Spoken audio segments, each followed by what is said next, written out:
Good afternoon and welcome to the Hall of Fame corner of Dave Niehaus Way and Edgar Martinez Drive. This is the On Deck Show, presented by T-Mobile. Now, here's your host, Aaron Goldsmith. Welcome once again. We've got you here inside T-Mobile Park with the On Deck Show presented by T-Mobile. I am Aaron's broadcaster, Aaron Goldsmith, and oh my gosh, up in the booth with me, G-Man, Gary Hill. It's good to be with you, my friend. It's great to be here, too. It's always fun spending time with you.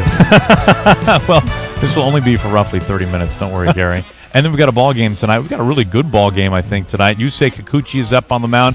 Casey Mize, former number 1 overall draft pick out of Auburn, will take the bump today for A.J. Hinch, now at the helm of things for the Detroit Tigers. Gary, this has been a very enjoyable homestand, to say the least, so far. To say the least. It has been a thrilling homestand. You think about everything that has happened over the weekend. Of course, for anyone that was here during Kellnick's first Major League hit, happened to be a home run, also a couple doubles in the ballgame, that is a night that no one will ever forget when they were here. Just the excitement, the electricity, a thrilling night, and it was capped off by a curtain call, which is always sensational. I was wondering about that when we saw the curtain call. I mean, you have been here your whole life. Curtain calls. In this booth. Yes. That explains just kind of the rubbish around here. Curtain calls inside T-Mobile Park.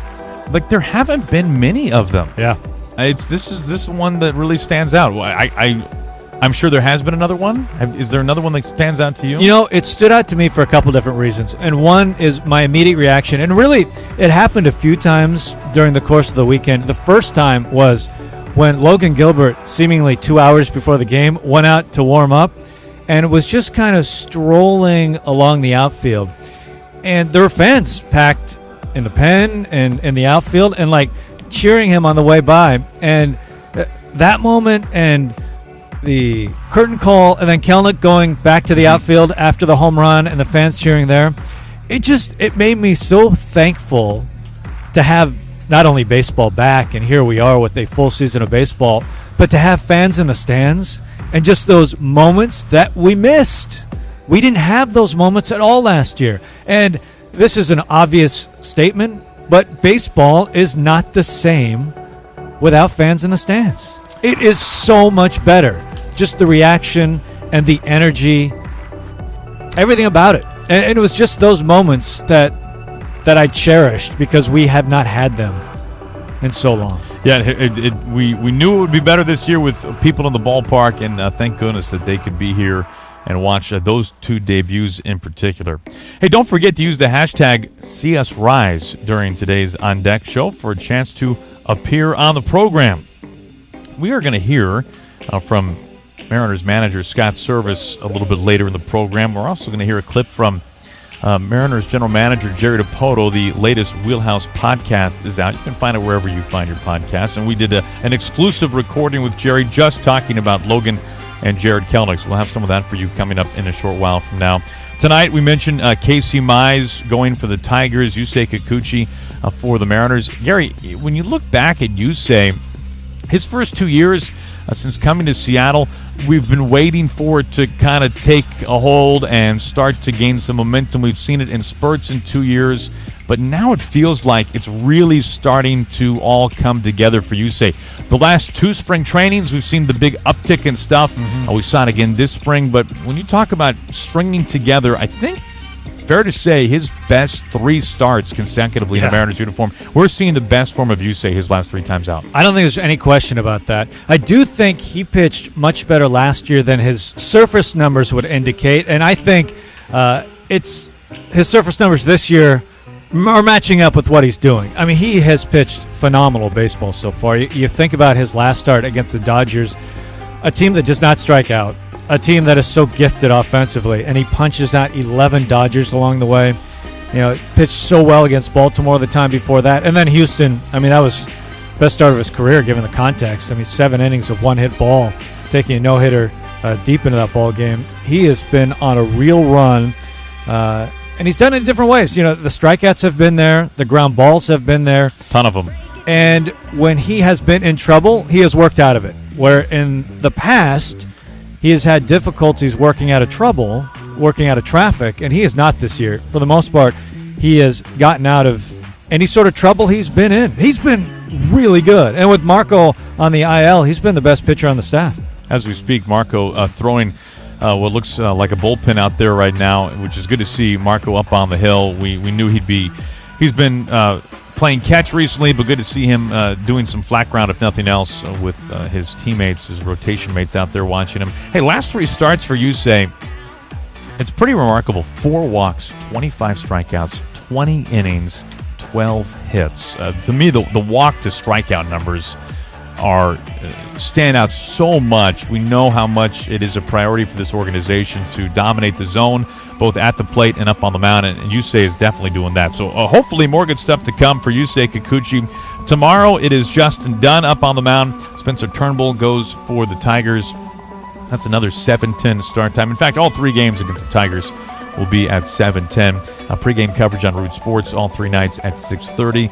And on the Alaska Airlines Mariners Radio Network, we will be with you starting at 6 tomorrow night, this evening, and also on Wednesday, the final game of the homestand. And this is another great pitching matchup for a couple of reasons. Logan Gilbert will tow a big league bump for the 2nd time in his young career. How about Tarek Skubal going for the Tigers? For those who maybe follow college baseball around town, a Seattle U product. You're right. This is exciting for a couple different reasons. One is you have the 2 of the top prospects, pitching prospects in all of baseball. And Skubal, Seattle U, which is really exciting. They have a couple of big leaguers now, and so Donnie Harrell and his Seattle U staff can walk on over and see Tarek Skubal pitch here at T-Mobile Park, which is going to be thrilling. They also have another pitcher in the minors that I know you'll be rooting for to get to the majors. Name? The name. Yeah. Jansen Junk. Which, for a pitcher... You cannot be serious. That's like the best name for a pitcher you can possibly have, right? That's the real name. Yes. Isn't that great? I knew you'd love it. Double A, on his way. That's incredible. We for those, I feel like this conversation does get onto the broadcast in some form here and there, but I have a very, very superficial form of scouting and drafting. Yes. And it really all comes down to 2 things: the name, quality of the name, and then also, I mean, can I put you on a billboard? Yeah, first off the bus. Yeah, first off the bus. And the Mariners have a lot of great names and a lot of billboard guys, which is good. And as you acknowledged to me off the air, I wonder if you will be so bold to do so on the air, if we can consider this. I mean, on the internet. Sure. It's about as foolproof of a draft and develop blueprint as there is. I mean, we're all going to whiff. Well, no matter how you go about it, you're going to whiff some. But this is pretty solid. I am pretty sure I never said foolproof when I was talking about it. Disagree. That was a really good try. I don't remember saying that. I remember saying maybe it's not as terrible on the surface playing out, but, you know. I'm like, well, look at this guy. Come on. Kyle Lewis. First of all, great name. Yeah. Great baseball name. That's a billboard guy. Yeah. All right, that's a first-round draft pick right there. That's how they look. That is what they look like. All right? Emerson Hancock. That's a big league pitcher. That's a good name. Now, I know you've written all this up, your strategies and philosophies. Have you presented this to the front office yet? Because I want to be there when you do. Yeah, I think I'm going to call for a little meeting time with Hollander and DePoto. The college draft is coming up. The major league draft is coming up. I'm assuming they've pulled you in already. They know that this is the process, and I mean, even Logan, man, that's a big guy. And that's a good head of hair. And when we're gonna have the Logan Gilbert cap wig night at the ballpark, you look good in that, Gare. You think so? That's a lot more hair than you've got. We had one of those a couple years ago. I was the model for it. Remember right? What the was cap that? and the hair? That one didn't sell so well once you put it on. I thought it had great promise before then, though. Was it Ben Gamel? Was it Ben Gamel cap night? It sounds right. Gamel. Ben Gamel. All the best to Ben Gamel, who's now with he was Pirates. Playing by the Pirates. Yeah. That's right.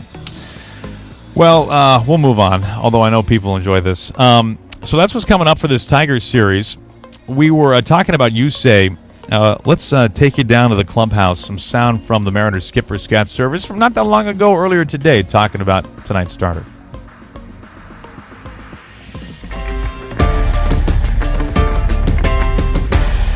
I think the biggest thing with Yusei is just kind of the mental adjustments that he's made, his competitiveness and his ability. Like, as we've seen his time here in the States evolve, I think he realized that once in a while you are going to get it squared up. You're going to give up some hard hit balls, maybe in a few home runs.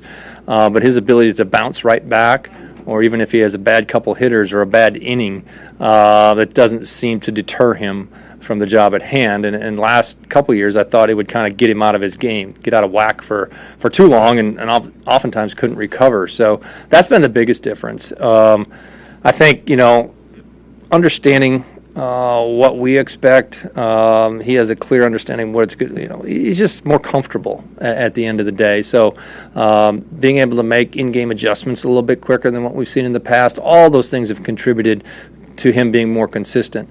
He's also locating better, to be honest with you. The cutter's been a real weapon for him, and getting that in the count or in the strike zone early in the count has been huge. It's changed his world. And pitching ahead in the count, we talk about it, dominating the strike zone, and he's been much better at it this year. Now, good stuff there from the Mariners skipper, Scott Service, who was always pretty active during this time of day at batting practice. I don't know how many managers, I was talking with, I think, Blow about this the other day. I'm not sure how many managers throw a round of BP every day. Every day. Scott does that. It's less than half, and I wouldn't be surprised if it's less than a third. What do you think? Oh, for sure. Yeah, I mean, we should start polling on this. I would actually love to know how many managers throw because it's not just a once in a while. He throws every single day to the same group 3, I think, every single day. I think that's wrong, but it's irrelevant. It's just he throws to a group. Okay, really what do you think? I think it's group 2. We'll ask. Scott throws to not group 1 every single day. I think. What do you think he would do if in the media session tomorrow? We led off with that. Scott, just for clarification, we're having a not so friendly debate about this. I can't wait till he says group 2. I would guess 5 to 7 would be my guess of how many big league. And I'm taking the under on that now that I hear it out loud. Yeah, I don't think so. I think it's 5 or fewer who throw a round of BP every day. Who else is most likely to throw BP? Jace Tingler. Because it's fun to say. I don't. That's. Well, I can say the Mariners are for sure the only team with the combo of a manager and a Hall of Famer to throw batting practice. Good call. Consistently. That's very true. Any Ichiro sightings recently? Oh, recently he's always here somewhere. Yeah. You can always tell by his shoelaces, can't you? Yeah, the shoes. The shoes always give him away. I don't see him right now. He's around. Doing something. Hey, well, thanks to Mariners Value Games presented by BECU, you can score $10 view-level seats to select Mariners games all season long. Join us right here at T-Mobile Park tonight through Wednesday with Value Games savings as the Mariners face the Tigers. You can go to mariners.com/value to pick up your very family-friendly tickets, which is always great to have the families in the ballpark. As we see Jared Kellnick leaning up there on the turtle there, we want to take everybody back to Jared's second game of the show and relive an incredibly memorable night in Jared's baseball career.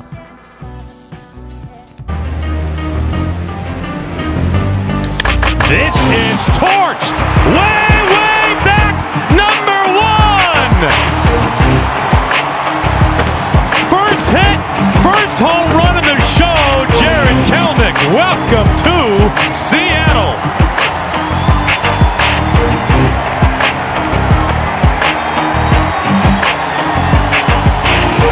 That ball just jumped off the kid's bat. First hit in the big leagues is a line shot, 2-run homer into the gap in right center field here at T-Mobile Park on this Friday night, May the 14th, 2021. Remember that hit, number 1 in the big leagues for Jared Kellnick, and they're going crazy in Waukesha, Wisconsin right now.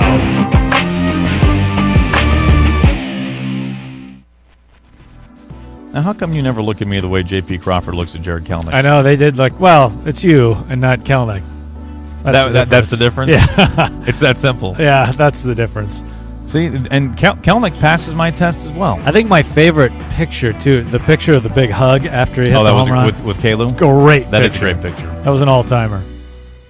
When we were doing some interviews this offseason, we had a chance to find out about just a great story about Jared Kalnick. We know all the stuff that's on the reference page and is in the prospect handbook, but we got a little behind the scenes on Jared the competitor. There's pretty good stuff, Gary. Yeah, there's two of them that jump out that Christopher Negron told us, who was at the time helping run the alternate site in Tacoma. So they were living in a hotel, and a lot of them living in the same hotel. As it happens, living in the same hall, and Kalnick was living across the hall from Negron. The first thing that jumps out, I love this story so much, is, Christopher, before they would play a game, would make out the lineups the night before and then text them out to everybody so everyone would kind of know what's going on the next day. And he's writing out the lineups, and he texts the lineup to everyone, and just like a second later, he hears a pounding at his door. Opens the door, and there's Jared Kellnick standing right there at his door. And Kellnick's like, What's going on? Because Negron had put Kalnick on Logan Gilbert's team, and Kalnick's like, I want to face Logan Gilbert. I mean, that's the competitive we're talking about. And to kill time, they were doing just different stuff in their back of the hotel, and because there's a lot of time, right? You went to the ballpark, you played, and then what? I mean, they're kind of isolated from everybody. So they had devised, what do you call it, a putting? Yeah. Putting game, I guess. I think that's exactly what you'd call it. And so it turned into a competition where they were putting down this hallway and essentially see who could be the best putter. Like putt into a cup. Putt into a cup. And Jared wants to win, is how I would say it. Right? I mean, is that fair to say? Winning, I think, is putting it lightly. Like he wants to destroy people. Even at the cup putting game in the hallway. I forget what he told us in the offseason. He told us during summer. He told us during the alternate site that he has to beat somebody at something. Well, yeah, that was his quote. He has to beat somebody at something. They were doing the putting game, and then they hang it up, whatever. Yeah, and they go about Netflix or something back in their rooms in isolation. And then what I can only imagine is Kalnick in like a tank top and board shorts and flip-flops, just like pounding on Negron's door, and is like, let's go. Hands him the putter, and then they just like get after it in the putting game again in the hallway, because Negron probably beat him by like a stroke or something. Yeah. I mean, he even when we talked to Kalnick last summer when he was at the alternate site, he was like, I want to go to the ballpark and beat somebody, and then I want to go to the golf course. I want to beat somebody there too. I mean, that's about it. That is the existence of Jared Kellnick. Yeah, he described himself as intense too, which I think is very accurate. That's a good self-scout on his part. Well, we know this. The homestand has been exciting, not just because of Jared Kellnick. The Mariners are playing very well. They took 3 games out of 4 against a good Indians team in the second place when they came to town in the American League Central. We've also enjoyed getting to know and watch the Major League debut of Logan Gilbert, who was among one of the top pitching prospects in baseball, certainly one of the Mariners' top prospects. And we will see him go on Wednesday, 7:10, our first pitch time. And for young Logan, his second time up on a Major League mound. If you haven't already, be sure to check out the Wheelhouse Podcast. This is something we are over 70 episodes deep into. We might have just surpassed the 70-episode mark, where Mariners general manager Jerry DiPoto just takes us behind the curtain, gives us all kinds of insight and stories in the ball club, how it's operated, and how it goes about making a lot of decisions. Jerry is as forthcoming and open as any major league or any executive in any sport for that matter. And the day of the call-ups of Logan Gilbert and Jared Kellnick, he sat down with us for a very special taping of the Wheelhouse Podcast. And with that, we play for you an excerpt of him talking about Logan Gilbert. Logan's really sharp, and that was evident the day we met him after the draft. Scott Hunter had the fortune of meeting him while he was at Stetson. our scouting people had started to develop some relationship with him, and along the way, they gave us insight into how smart they thought this young player was. And he came to Seattle to sign his contract and go through a press conference, etc. And, within a day of sitting with him, it was very evident that he just ticked a little bit different than most guys do. And, his curiosity jumps out immediately. He asks great questions. He also understands his own skill set as well as any young pitcher I've ever been around. He knows what he does well. He knows how that works out on a field, and his ability to envision how he'll tunnel his pitches, how he shapes his pitches. You'll watch him go out and work through bullpens where he's just methodically controlling his delivery and creating a vision of what it's going to look like on the other end, the pitch qualities. And I think that's just they're remarkable traits for any pitcher, really, but for such a young guy who'd not had any experience, he was really prepared for the professional experience, and that's what I think has allowed him to move through the system as quickly as he has, because this has been a fast journey with no baseball last year, and it's an exciting time for all of us. Good stuff there from Mariners GM Jerry Tote. We also saw on the screen a moment ago before we heard from Jerry. Be sure to also, I would say the two podcasts work very well hand in hand, the Wheelhouse Podcast and Mariners Pod, the Mariners official baseball podcast, which, Gary, you are hard at work on multiple times every week, I would say. Today's was excellent, too. Number 709. As in 709 yeah, episodes. So if you're a new listener, don't feel the pressure to get caught up. That would take a year. So, yeah, don't do that. The great conversation, though, with Mitch Haniger. Shannon Dreher sits down with Mitch, which is excellent. He's been so good. And also, a lot of highlights from the weekend. And as it turns out, there were a lot of highlights from the weekend. And you may, if you catch the joke, you may enjoy the title of the podcast today. I'll have to check that out. When we heard from Jerry on that special Wheelhouse Podcast edition talking about Logan and Jared, he shared with us a great story, which I'll spoil for some who haven't heard it. There's plenty more to take in on that episode.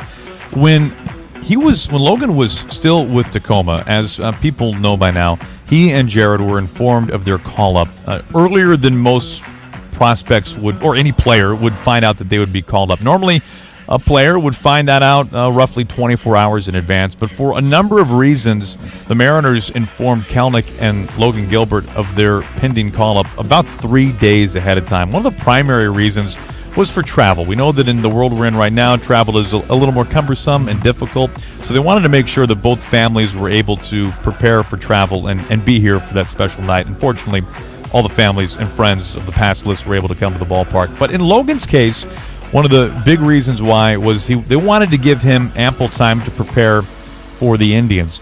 The Mariners knew ahead of time that this would be a real strength of Logan Gilbert's, because when the Mariners were playing the Red Sox earlier this year, and Logan at that point was not especially close to being called up, but the Mariners wanted to run Logan Gilbert through the process of a scout of an upcoming opponent. So they armed Logan with all the digital materials that a Mariners starting pitcher would be given to prepare for their next start, all the advanced scout materials, all the analytic numbers that they might request or need. It's, as you can imagine, a hearty packet of information.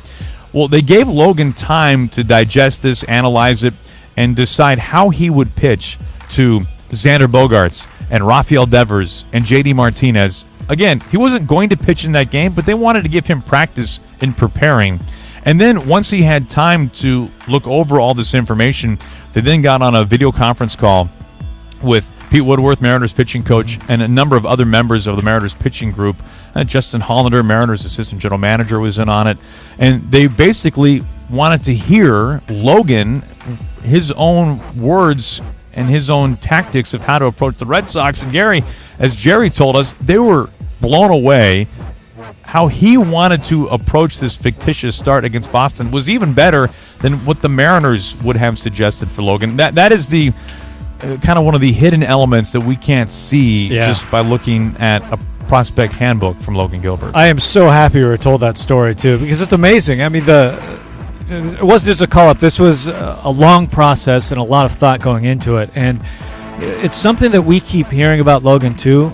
his strength, one of his biggest strengths, is the preparation and the focus and everything else. I mean, everything Jerry just said in the clip we just heard, but all the off-the-field stuff, it sounds like Logan Gilbert just knocks everything out of the park completely.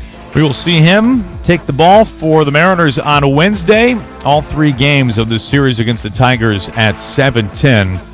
And tonight, the first of 3. It is Mariners Tote Bag Night at the ballpark, thanks to EQC. Get yours by being one of the first 3,000 fans through the gates at any of the Mariners' home games against the Tigers tonight through Wednesday. You can go to mariners.com right now to reserve your tickets. We hope to see you here at T-Mobile Park. Well, we are so glad you could be with us, as always, for the On Deck Show presented by T-Mobile. We've got some clouds overhead, but it's all right. The roof is open. Baseball will be played, as we know, no matter what. And hopefully the Mariners' winning ways can continue tonight against the Detroit Tigers. Yusei Kikuchi going up against former #1 overall draft pick Casey Mize.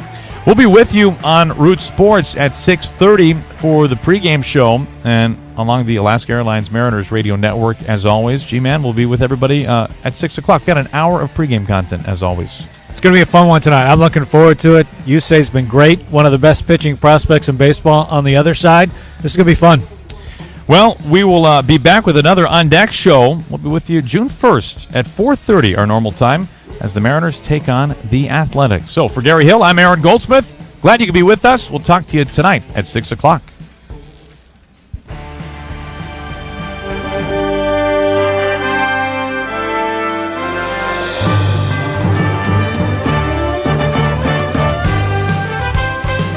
That wraps up this afternoon's broadcast. We appreciate you tuning in to the On Deck Show presented by T-Mobile.